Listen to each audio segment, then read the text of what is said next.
Good morning, Boone County and beyond. It is Sunday, April 19th, 2026. I'm your host, Bud Wiry, and you are in the shop.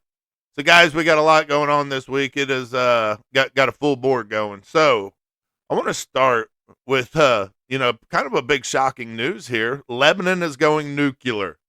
Now, guys, tell me if ever in your life you thought that Lebanon was going to be standing a good chance of getting a nuclear reactor. And I mean, uh, actually, by the way, they're kind of turning the city of Lebanon. It's becoming Springfield off The Simpsons as we go real fast because look at it. Now the water, all these things that you used to see, it used to be a cartoon. They're actually trying to transfer that into the reality of the people of Lebanon, Boone County here. So, uh, pretty much what happened is the state of Indiana, Mike Braun, signed a letter of intent with Eli Lilly on a joint venture pretty much to bring a nuclear reactor, one of the SMRs, to the Leap area. Because if you really get down to the meat and potatoes of what it is so Lilly is wanting to do all this mass computing. So Lilly is pretty much wanting to build their own data center. So Lilly's getting in the data center game, and that's what you're looking at. So Lilly now wants to step into the data center game. They don't want to pay for expensive electricity off of Boone Power, formerly of Boone RMC. And so they want their own little nuclear reactor, and the state obviously is going to give Lilly whatever they want. And, nobody really knows on these SMR too many details because they're not really out there and working and doing the thing that they're trying to say they'll do. So this is all going to be startup stuff. This is going to be ground zero for a new experiment, so to speak. This isn't proven. I mean, I'm not wholly against nuclear. I think there's a lot of benefits to it. And I think, but I don't know if you want to be part of the startup, that might be a little much. I like to be proven. Even in my vehicles, I buy older stuff that has already proven themselves to be great cars and try to find one with low mileage. I mean, it's just that's my own personal strategy. So I don't know how that's going to go, and I don't know what that's going to affect with everything.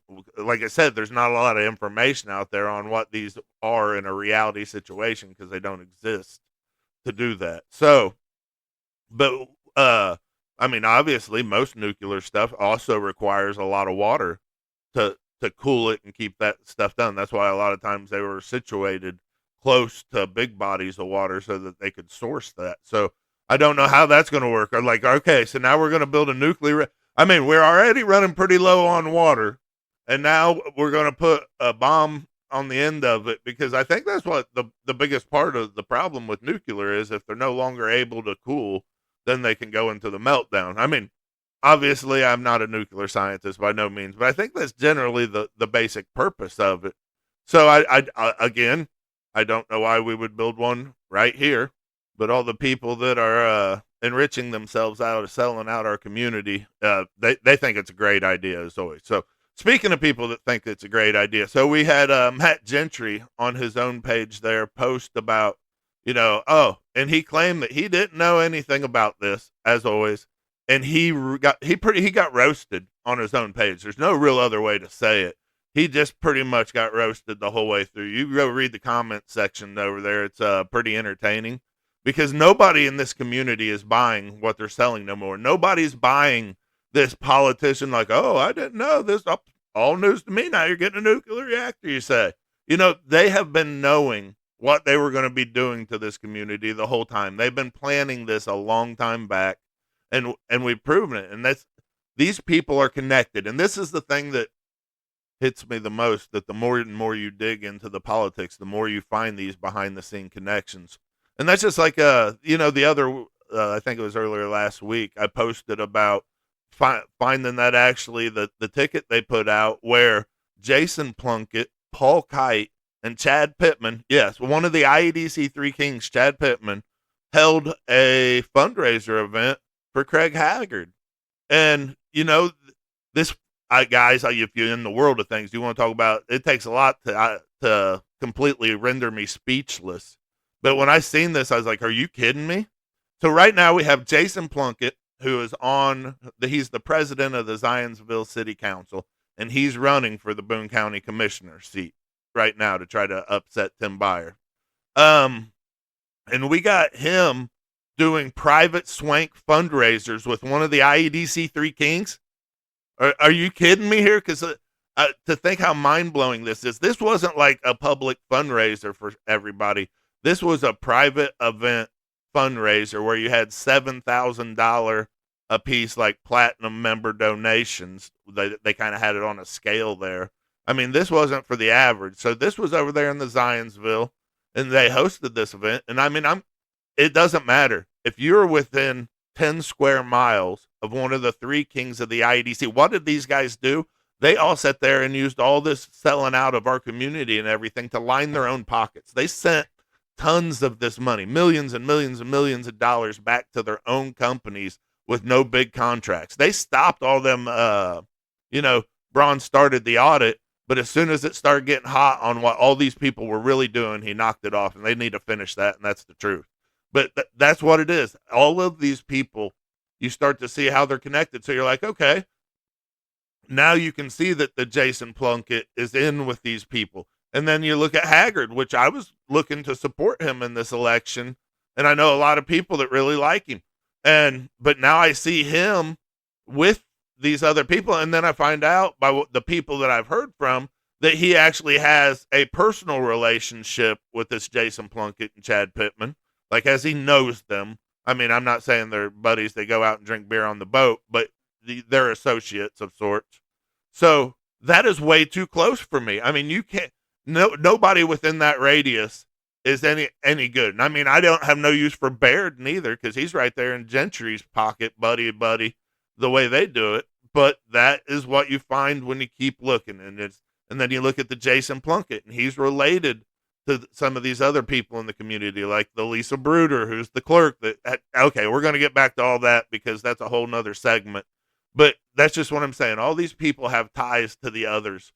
And the more you put it together, the more I'm coming to realize that I think it's time people are going to have to start voting against the clique, because that's what it is. There's a clique of these people that are within our governments that are kind of pretty much being able to run it and profiteer for themselves or position themselves in good places. I'm not saying everybody's profiteering, but many people are getting into government, and that's always been a big problem with government. Many people do it for the wrong reasons.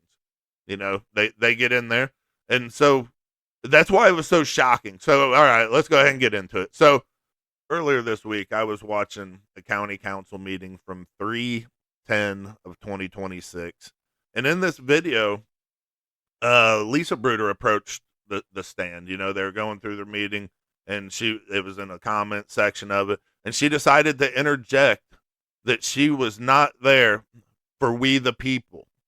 She literally said, and I quote, "I did not sign on for we the people. I did not sign on for paper ballots." I mean, so I think, when you break it down to me knowing a little of the story of what's going around here, is there's a constitutional group that has questions about some of this stuff, and part of it is the paper ballots and how our elections are held. And lots of us had questions after the 2020 elections and different things that we had saw about the electronic voting process. Well, it is known around the world that paper ballots are the most secure form of election. It is what it is. And in the Constitution, it said one day paper ballot, or it said one day ballots. Now, the government has creeped, as it does, and now say that, this computer voting is also a ballot. They've just kind of stretched the wording there. But I'm not even getting into that. The basics of it is these people have been questioning their elections and how this stuff is conducted and these things, and have read notices in about the Constitution, how it was written and the wording and where their discrepancies are. And they've done it in an extremely polite way. I'm going to say it. I was looking at another video. So, because right off of this, I had somebody send one to me, and it was from 8/5 of 24 with a Mr. Charles Bookwalter, and he was reading in his constitutional stuff, and Bruder just kind of keeps going off on him. And then they tried to act, and and I've been getting a lot of this from Bruder supporters, like it's the state that gets to decide how we vote. That's not it. The county, and we have an election board, and our election board in the county is made up of one Democrat, one Republican, and the county clerk, which is Lisa Bruder. So when these people were petitioning it, I mean, yeah, absolutely. She is one of the election board members. She is the county clerk. This is her job. And if they have questions about how their elections are run and what they would prefer, which is the paper ballots, which everybody can agree is the most secure form of voting all across the world. So, I mean, and these people, and this is the part that strikes me. It's, I mean, we're in an age of AI hacking, and some of these things are getting so smart that they're going to be able to break into things that were previously pretty solid. And to have this kind of animosity for, I mean, literally, it's easy to look it up. I want you guys to all take that supercomputer out of your pocket right now, look at it, and say, what's the most secure form of voting in the world? Don't take my word for it. I mean, it's easy to look up, and you can easily look up that who makes the decisions in Boone County's election. It is our election board. So these people sitting there trying to run this misinformation campaign that there's nothing the county clerk could do about it, so that these people were just being mean to her and all this stuff. I posted the absolute proof to all that disputes that. Go to the shop page, look at it for yourself. You can see that. And I mean, I'm not part of these guys' constitutional group. I don't go to their little meetings. I don't do the things. I don't read notices into the thing, but I'm close enough to the Constitution not to be mad at them for wanting to actually explore those avenues and use that and question their government. That's what it's there for. That is the whole purpose. And I'm definitely not going to condemn them for wanting to push the most secure form of, no. This is the government once again trying to tell everybody, and I've seen it posted. I've seen it posted on my page where they're like, oh, there's that paper ballot crazies. Like, well, okay, please explain to me which part of that makes them crazy. It is one of the allowable forms. So the basic how it works, the state has like a template. You can use this form of voting, this form of voting, this form of voting, this form of voting. But, you have to, use an approved method of doing it once you establish that. So the county could just as easy, they can choose to do computer, they can choose to do paper. But I'm going to tell you guys, all of this stuff aside, our county inside government having an animosity to doing it that sort of way isn't going to end up good. Because if you guys think that we're going to go into this AI, where, I mean, I'm hearing talk that this stuff is accelerating so fast that they will literally be able to crack things like the Bitcoin coding in a matter of minutes and all this stuff. So AI is getting smart extremely. I mean, I think I seen a Wall Street Journal report where one gentleman that was known in the community was actually going on about how he thought that the AI was going to actually wipe out a significant amount of the white collar jobs just within the next 18 months. And guys, that's a whole nother terrifying thing. But then for some other reason, I seen when you start putting these things together and I have a long memory. So I remember this article, that article I read. And then when you see something that kind of fits, it's like, oh, what's that? So it took me back a little bit when I seen Mike Gentry post about 2 days ago that the left is making up lies about the AI is going to take your jobs. I'm like, huh? Yeah. So this is some inside Republican talking point they're wanting to put out right now, that this is just the left trying to fool you.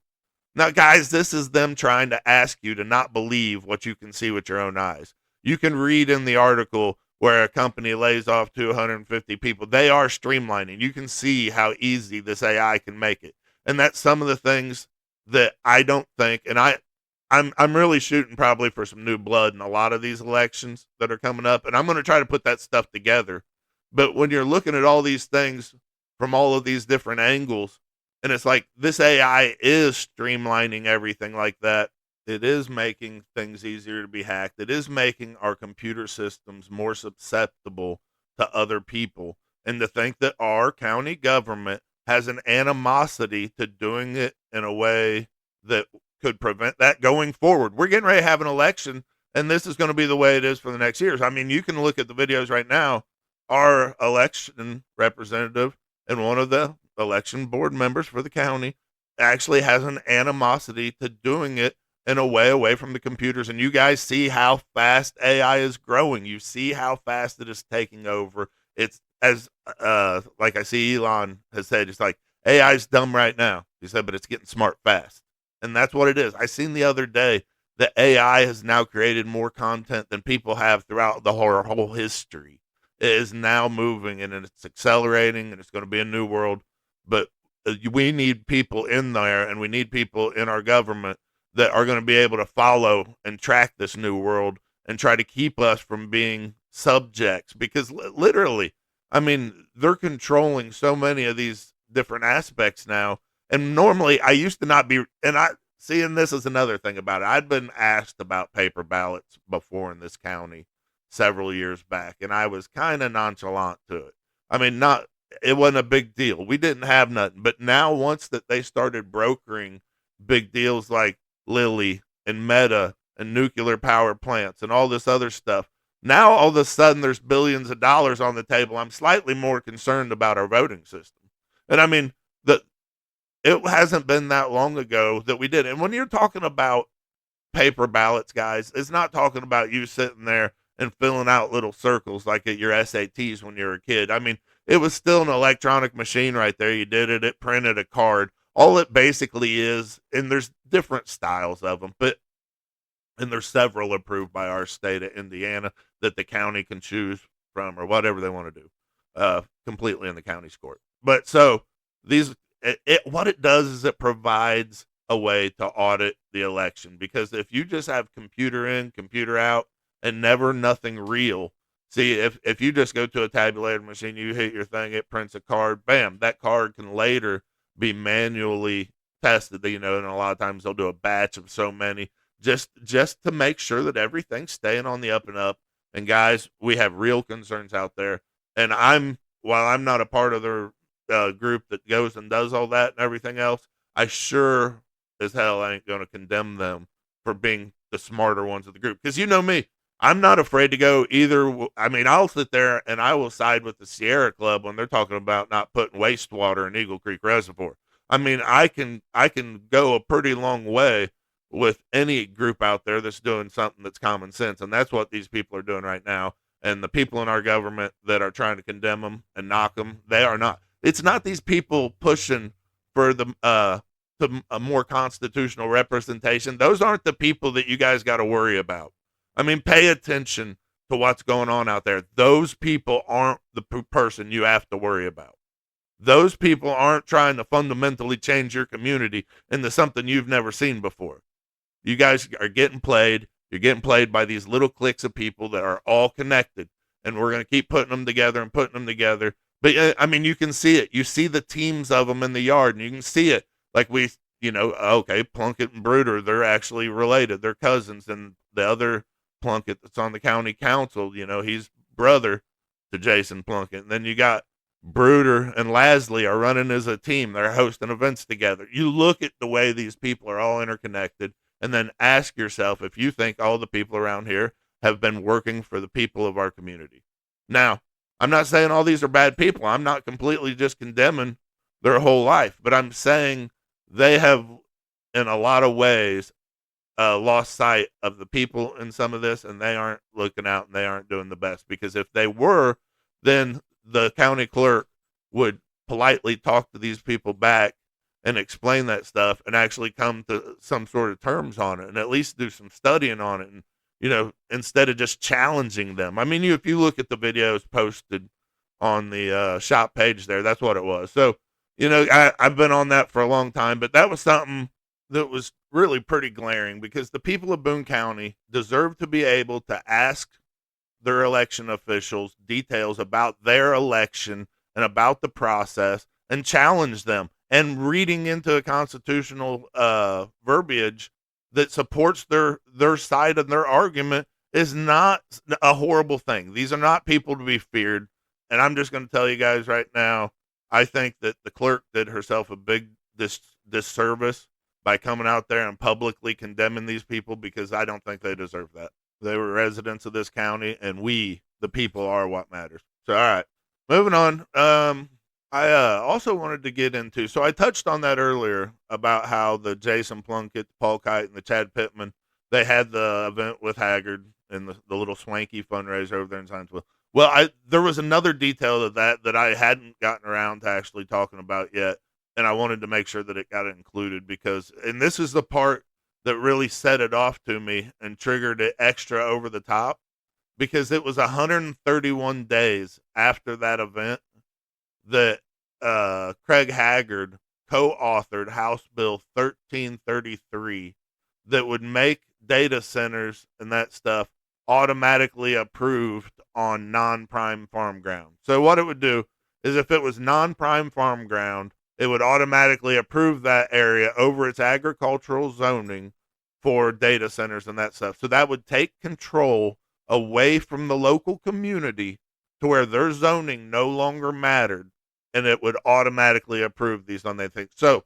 that was an IEDC wet dream where they could just start sticking them places and brokering out the state at a light speed. That was an IEDC wet dream. I covered that in shows early on, and maybe I'll try to dig one of them up because it'd probably hit real good right about now. But now we're looking at that, and you're like, so that makes that look extra bad. You're an associate of one of the three kings of the IEDC. You held swanky fundraiser with him and Jason Plunkett over there in Zionsville, and Paul Kite, who's also another gazillionaire with their hands in about everything. So, and I just want to say on some of that because, this is always the hard part of what I do in this is when you release information in a community like ours, a lot of people know other people and you have different relationships. And just because somebody does something bad over here doesn't mean they're necessarily a bad person. They have upsides. You know how it goes. But this is one of those things that I know people that are invested with Haggard, and these people are probably invested, financially, their time, their efforts, their energy campaign. And as somebody who has done that sort of thing, it comes with a disappointment level, and it comes with, you get invested in these people, and it's a bad thing. But politicians often disappoint you. I mean, I got a stack of political campaign signs in the back of my barn, and it could almost be like a stack of regret. Sometimes I pull one out, use it as like a little edger when I'm painting something or something. But it's just the way it goes. And I take when I release something about that because that connection to me, unfortunately. He was somebody I was wanting to be able to support, and I don't think I'm going to be able to. That's just too close to these connections to me, too close to some of these top people who have really, fleeced our community. So, but when these connections come up and you have to report them, I don't take no joy in seeing the people have to feel, because I've felt that same way when all of a sudden your politician has let you down or your politician has did you, and we've all been down that road. We've all supported the politicians that end up coming back and biting us in the ass.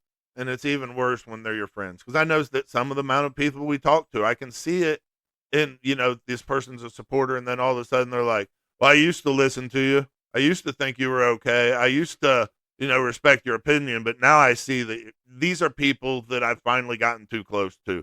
It was, maybe it's their brother-in-law or it's their friend from school. It's this and that. And like I said, I take no pleasure in it, but it just is what it is. It's just information. I put it out. I'm not emotionally attached to none of it. And that's why I don't go out to these events. That's why I don't sit in a lot of these groups, because to be an outside observer, you just can't be that tight in the friend group. And, there's these little cliques and these little things all over. I got one little group I kind of call the Breakfast Club. And, these are the people that are like, oh, yeah, people used to listen to you. Nobody listens to you. Nobody, they're that club. They're like, oh, yeah, everybody talks about it. These are a handful of people that are going out to breakfast together, believing that what they see is how the world really is. And there's always a big gap there. And I'm just, I laugh when I see these people do that, because by every metric, the shop and the show and the YouTube, everything continues to grow at a lightning speed. So, it really is funny. And why does it grow at a lightning speed? It's because the breakfast crew, and here's what they can't ever read the room.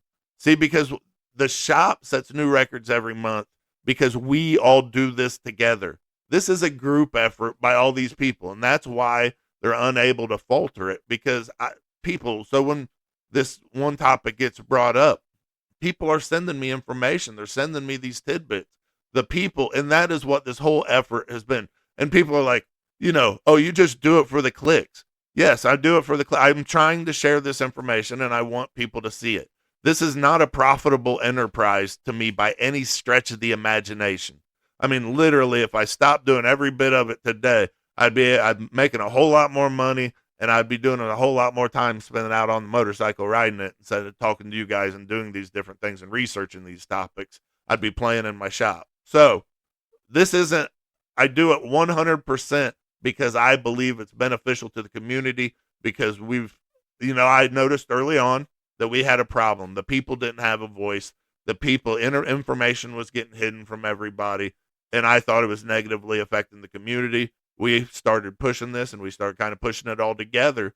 And by people submitting these different things, we have came a long way to where now these things, that when there's something big that happens or somebody sees something that bothers them, they can send it, and then the community gets to see it and they get to judge it for yourself. But never, what I was getting back to, whether this is your friend or this is, somebody you're invested in, this is nothing.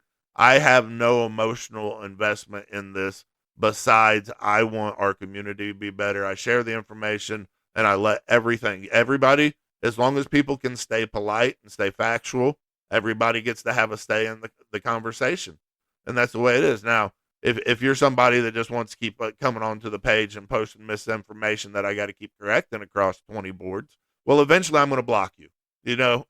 I don't have the time. Like I said, I do this for free. This is on me. And I don't have I have a goal. My goal is to share this information with as many people as I can, because when I started, nobody was talking about a lot of these things that we all care about. Nobody was talking about how Boone County was being sold out, and they were doing a lot of things were being hidden. And, and I can remember how hard it was to get that first 400 views on something. And now we're clocking numbers to where when these things come up, everybody's getting to see it. So that's all I got to say. These people that are, and I'm going to kind of close the show out with this, because that is what makes it all happen. It's all of us working together as a team to get this information out. And I do want to say how much I appreciate all you guys that do send the information. You do that. You're never bothering me if I don't respond. I'm busy in my personal life, and I'm trying to do all this as just a side thing, and it's a one heck of a balancing act. But I do want you guys to know I appreciate everything. I do absolutely do it for clicks. I study a ton of analytics to try to make it to where we can get our information out, so that when you people in the community, and you guys know it, and that is something that our community has needed for a long time. The community needs a voice, and we'll just call this the megaphone. I mean, the shop's here for you. You can reach out, you can message me on the shop. That's the best way to get a hold of me, and post on the comments.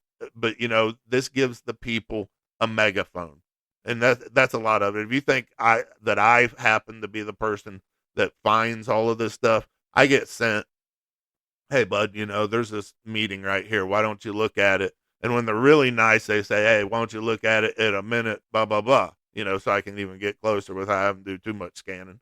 So moving on, guys, we have a lot going for us now that we didn't have before, but it's going to take everybody. And in this next election, everybody, you guys got to get out there and vote. And we got the Save Eagle Creek people today. I want to get that out before we close out at 1 p.m. today. The Save Eagle Creek people are going to be going and doing another march across the bridge. Everybody, if you got time, go out there and support it. This thing with the water's crazy, but it all comes back to voting. We have to start changing this course right now. We have to start putting people into our government that are going to better represent the people. And I'm going to tell you guys, it is not the people that are talking about the Constitution and saying how we ought to do paper ballots. Those people are not the boogeyman, no matter what anybody says. So, guys, with that, you guys have a great rest of your weekend. I'll see you next week.